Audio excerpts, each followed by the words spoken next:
Bien, nous nous retrouvons encore une fois de plus, mesdames et messieurs. Bonjour et bienvenue à cette émission où nous parlons avec les acteurs politiques, Congo dialectique. Nous parlons politique et tous les sujets qui touchent la sensibilité de la population congolaise. Vous voulez participer? Une seule adresse, www.proinfo.net ou appelez-nous par un numéro qui s'affiche en bas de vos écrans.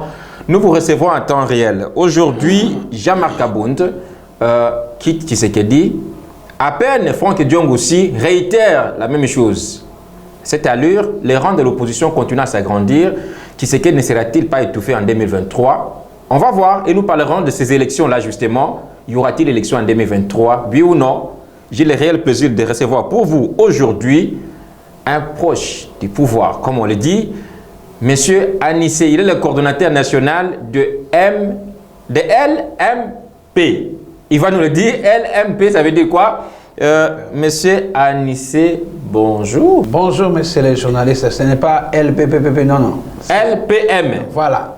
Ça veut dire quoi? Le pouvoir en marche. Le pouvoir en marche soutient la vision et les actions du président de la République pour un Congo nouveau. Pouvoir en marche, Pouvoir en marche, c'est le nom d'un mouvement que je dirige. Et LPM, le pouvoir en marche, et bandit les lotés. LPM, depuis 2018, quand on cherchait à voter les présidents de la République, quand les présidents de la République faisaient ce qu'on appelle les tours dans les 4 coins du pays pour préparer son élection de 2018. Quand les présidents étaient dans les tours, hein, ils passaient dans les provinces pour faire ce qu'on appelle des campagnes électorales. J'étais en Bandaka, j'étais allé en Bandaka pour accompagner les présidents de la République. On avait sensibilisé la population de la grande province de l'Équateur pour voter les présidents de la République. Et on avait fait ce qui a été fait. Alors, revenons chez Kabound. Jean-Marc Kabound a longwe, abina Tshisekedi tokabwani. Suko makambo a lobby ne konangai, yotango yoki ango sa électionné. Bon, au moins, ancien secrétaire général, il y a IDPS, Jean-Marc Kabound à Kabound, et Ayaki Kokoma Lissoso, président AI, il y a IDPS, c'est-à-dire président intérimaire. Et après, Ayaki Kokoma Lissoso, premier vice-président, il y a Assemblée nationale. Au moins, dans les Cambodgiens, Jean-Marc Kabound n'a qu'à répondre à deux aspects. Premier aspect, Nanazali barbare. Nako fingate parce que la politique est là pour Nako finga. La politique est là pour bataille des idées. N'est-ce pas? Politique est la bataille des idées, ça te kofinga. Non. Ce n'est pas la politique. Ce que comme makambo ya kofinga est comme haine.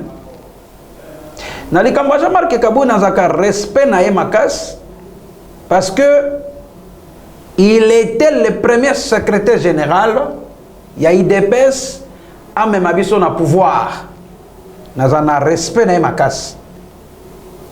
A salaka oyo baninga muso bakoka ko salate que amemi biso na kata pouvoir atika histoire na kati ya IDPS qui azaki premier secrétaire général qui amemaka parti na pouvoir histoire ba ifasa kangote nazana respect na makas et na pouvoir pe oyo tozwaki na ba élection aidaki président de la République na makambo pe mingi ya ko dénoncer complot ya congrès oyo mabunda na tambwe mwamba babandaki ko préparer ponako ko écarter ko convoquer président de la République na congrès pour basani ba destituer président de la République.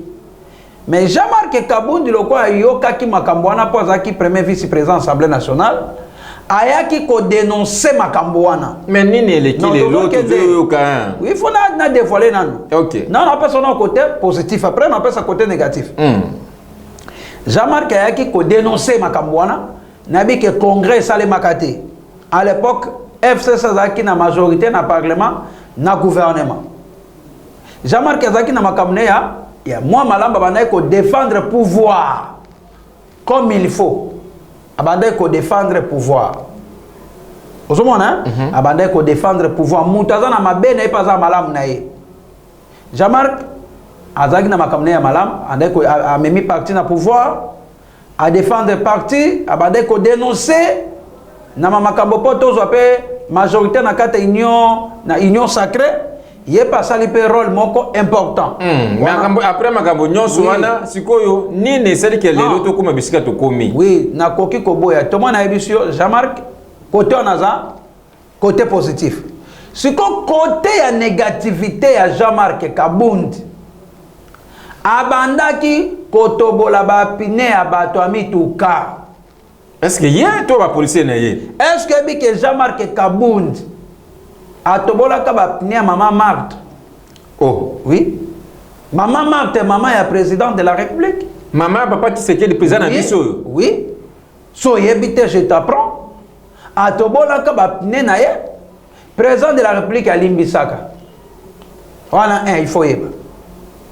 2. Tango yozo tobola ba pine ya bato wana, ya ba patron mususu wa bato. Ya ba chômeur mususu wa bato. Ba temi tukana ba nanzela po ekende ebula po ela ba ngomwa quelque chose bana bali ananda ko toboli ba pine. En même temps, ba mususu baza ba chômeur, tango toboli pine na ye. Okomise ba mo chômeur. Wana loko aliboso ya mabe asali. Eloko ya mabe. Nazo tango biloko mabe. Kwa ba di ko sala. Mususu akei ko désarmer garde républicain. Tala place danger zali. Qui est un garde républicain? Garde républicain baza bato bakengelaka présidence de la République. Ako kengela président, ako kengela famille à président, hein? Ils ont ba catégorie. Tango yo ba policier non o baza na sécurité ba ko désarmer moto. C'est-à-dire ordre wana yuta ke panani. Et ute pana yo Jean-Marc Kabundi. Jean-Marc Kabundi ndaza ki dangereux na kata pouvoir o. Webi tango ba ko désarmer garde républicain.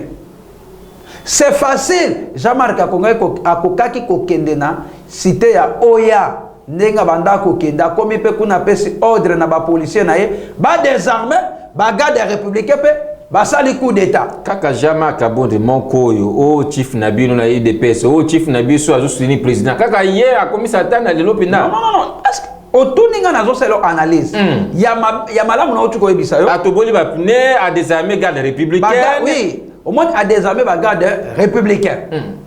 Et ça déjà mission moko ya mabe ya kolakisa keno mutu azaki na makanisi ya mabe pona osa coup d'état tango désarmer déjà garde républicain et ça c'est-à-dire ni elakisini au désarmer déjà à sécurité ya président de la République akoka ki pe kolongwana ke na cité ya Oya amoni ba garde ya président ala ibisi ba garde ne ba policier bo désarmer coup d'état pe koka ko salima ozomona na politique eloko wana eza plus dangereux. Et loko ya salaki. Donc il y a la coup d'état na chef en mboka. Na lobi bo tango désarmer garde républicain. C'est facile il peut qu'on ça la coup d'état contre le président de la République. C'est ça ce que moi j'ai dit. Wana biloko mabe. Toke li susu tango uti ko ça la peine de presse na ye. Na benga ngo conférence de presse te na benga ngo peine de presse. Oh, peine de presse. Peine de presse. Lipa wa sololi na bato. Ah bon? Lipa asaki de sololi na bato. Peine de presse. Et l'autre est plus dangereux. Jean-Marc Kabundi a lobby que président de la République azali jouisseur et régime est un régime ya ba jouisseur. Mais tika na dévoilé loko moko. Il y a lobby que régime est un régime à jouisseur. Il y a un journaliste d'investigation. Cherchez M. Jean-Marc Kabundi, tout naïe. Na 2 ans et demi oyo ou 3 ans oyo, na kata pouvoir azwaki mbongo wapi po atonga lopango wana ya Kingabwa aza député aza proche ya mokonzi ya mboka ba avantage mususu akoko so mbongo atongi lopango tozokende yoka tozokende azwaki mbongo ya kotonga ndako wana na Kingabwa ndenge nini wana eloko na yebiso ya liboso ya mibale stade municipal oyo ya Etienne Tshisekedi oyo atongi wana na Kingabwa na waya waya mbongo wana azwaki wapi je m'excuse école ya Kinsenso oyo atongi mbongo ngo azwaki wapi salaire ya député zala combien est-ce que monite que makambo Jean-Marc Kabunda azolo pesé à solo abi régime oyo bazo senike c'est à l'état Jean-Marc azaki na bino tanga zo sala makambo nyoso wana na bino tozo kende yoka il faut peuple nda sosola ayoka o ngana zoloba Jean-Marc Kabunda biloko misato na tangi wana azwi mbongo wapi salaire ya député zala combien par mois babeta calcul ba député bazo landanga babeta calcul Jean-Marc Sali na parlement combien des années depuis ton pouvoir 3 ans ba fouta combien par mois après avoir ko fouté par mois nda tongi nda kwa Kingabwa nda tongi stade nda atongi école azana sécurité a fouta ba ndengeni ba carré minier weza kuna na Grand Katanga azo ndenge nini azui bakare minier à Katanga nalobi hein azo ndenge nini ezo lakisa que non asombe ndenge nini pour il faut que na kata cadastre pour que de ko s'enregistrer babiloko na nyoso azwaki mbongo wapi soki tolobi que lelo IGF et ça l'audit de ko Jean-Marc Kabunda ko ba que non ba exagérer mais yo kasi ko place za mabi yazo ba que régime ba juicière c'est-à-dire pas aller parmi les juiciers parce que azalaki na kati ya commande c'est-à-dire azalaki na kati ba faire azalaki na kati pouvoir auti kolobela makambo ya ram alobi ram wana eza tanga yokaki makambo ya ram alobi ngo bien yemde mutalobi ngo nalandaki ngo na peine de presse na ye alobi boye makambo ya ram excusez peuple ram likambo ram abe akendaki komona président de la république abe akendaki ye na chef du gouvernement Samalukonde na ministre Petentik Kibasa na un expatrié français bakendaki komona chef de l'état Woba solola ki na chef de l'état aibisa ki chef de l'état que non rami wana ezali mabe tala boye alobi ono kuna bayokana kite na président de la république tango bayokana kite o président lobaki boye ya lobaki boye ndenga bandai koloba ye moko Jean-Marc Kabunda siko tango yo ke kuna boyokani te il fallait zonge pa na peuple ya lobi na ile kwa tango soka bimaka tu n'es pas traité de naïf. Il fallait bimaka mbala moko. No yoka. Alobi tango asilsaki kosolola na président. Il fallait azonga na base. Pourquoi na lobi azonga na base? Il fallait azonga na base a expliquer na biso base. Que tala likambo ram eza boye.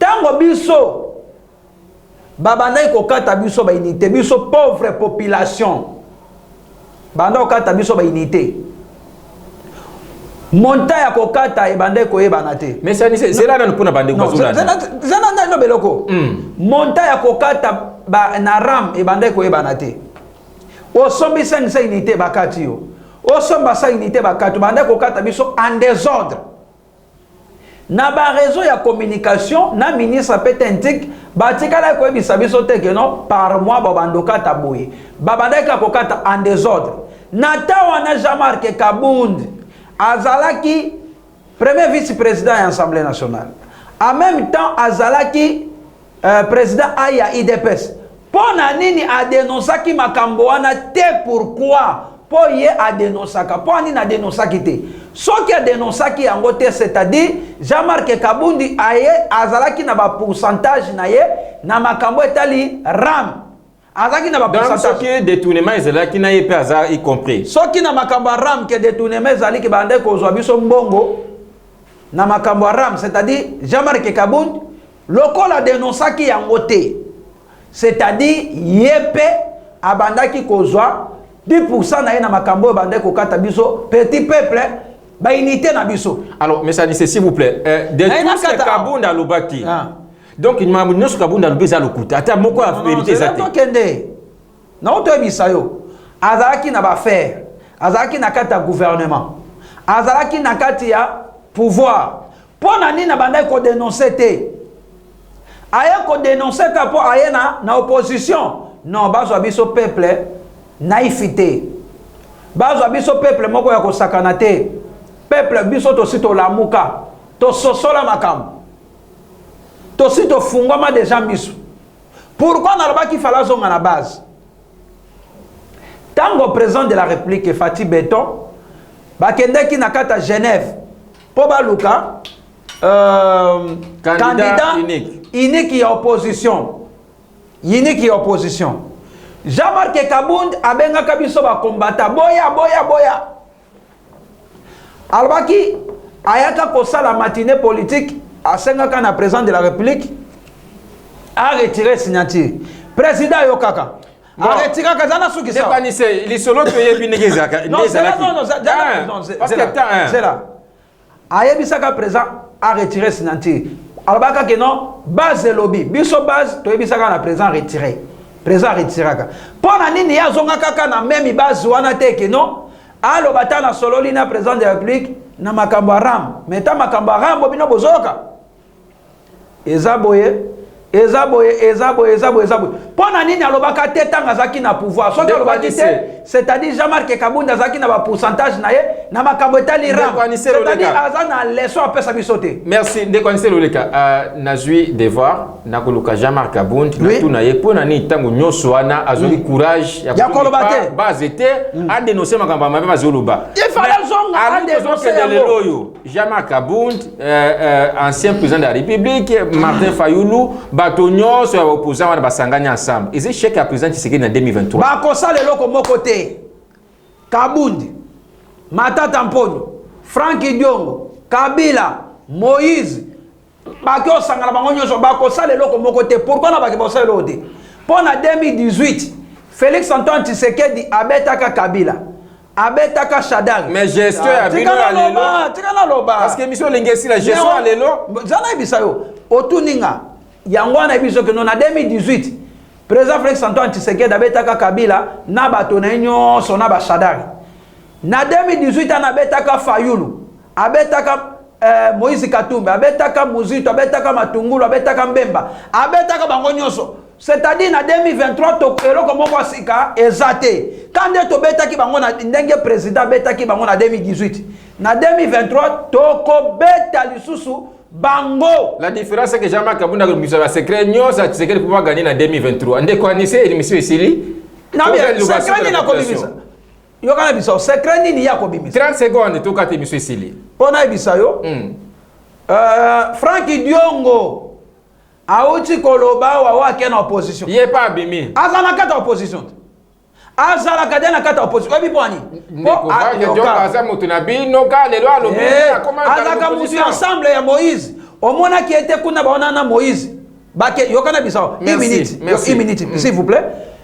omona ki Franki Diongo te bango na Moïse kuna na Katanga bakenda kozwa ebembe ya ancien gouverneur ya Katanga akufaki Franki Diongo azaka mutu ya ensemble ya Moïse lokola akanisa ki keno ba konome akokoma bourgmestre akokoma soki bourgmestre so chef de quartier quoi bourgmestre oui andolinga koma bourgmestre akoma chef de quartier na biso abande kolinga ba nommé akoma bourgmestre akoma chef de quartier mais simité merci beaucoup ya on biso lisangana bango nyonso na ko sa le côté biso na 2023 LPM le pouvoir en marche tozali ko se préparer à conséquence to reconduit président Félix Antoine Tshisekedi peut to pesa majorité Kabundi na bato nyonso bazana leso pesa biso te ndenge bozana bokomesana na 2023 merci biso to reconnu président Félix Antoine Tshisekedi mais là comment on a merci beaucoup non il sont ici 20 secondes nazokata na sengi na président de la République s'il vous plaît caméraman à moi on signalé biso mais na 5 30 secondes rapidement parce que s'il vous plaît na sengi na président de la République bato nyonso bazana kata union sacrée président de la République balingi yote